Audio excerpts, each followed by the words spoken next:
Doubling down. Moments ago, the chair of the Michigan Republican Party went in front of cameras to defend a tweet comparing gun reforms to the horrors of the Holocaust.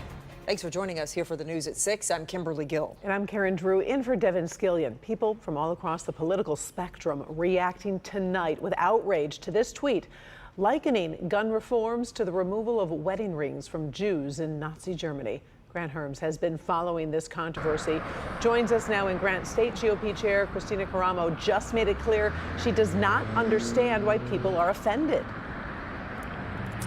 Yeah, Karen, Kimberly, in fact, in this wide-ranging sort of circular press conference that happened in this strip mall here just behind me, she also repeatedly said that she would not be apologizing. When it was asked who crafted that tweet and decided to make the comparison between the current debate over changes to gun laws and the Holocaust, she said, quote, that they have a fantastic communications team, and again doubled down and said they would not be apologizing for this. There was a bit of a back and forth, which you'll just hear in a minute here, with the executive director of the Michigan chapter of the Jewish Federation, who had asked her if she had spoken to any member of the Jewish community. And when asked how she would react to Republican members of the Jewish community, she said she didn't speak for them and didn't care about what they had to say. Take a listen to what was said during this press conference.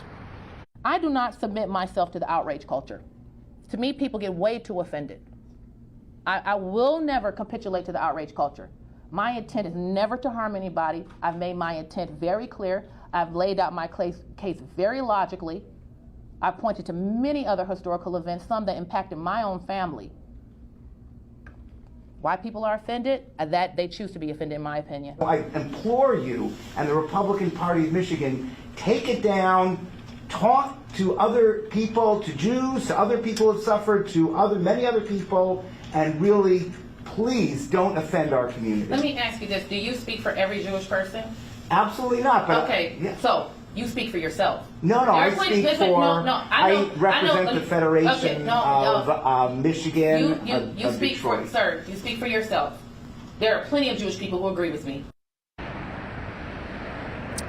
Now, when asked about whether she was concerned that this could hurt the potential for voters to come back or to maybe leave the Republican Party over this, she said she wasn't concerned about that at all. When asked if she was concerned about this potentially hurting their fundraising efforts, she said that donors who said that they didn't support this tweet and the message behind it weren't members of the party in the first place, and that they were only dying to stay relevant by voicing their concerns. Obviously, a lot more on this story will be happening this evening and well into tomorrow. But for now, in Clinton Township, Grant Herms, Local 4. All right. Thank you so much, Grant.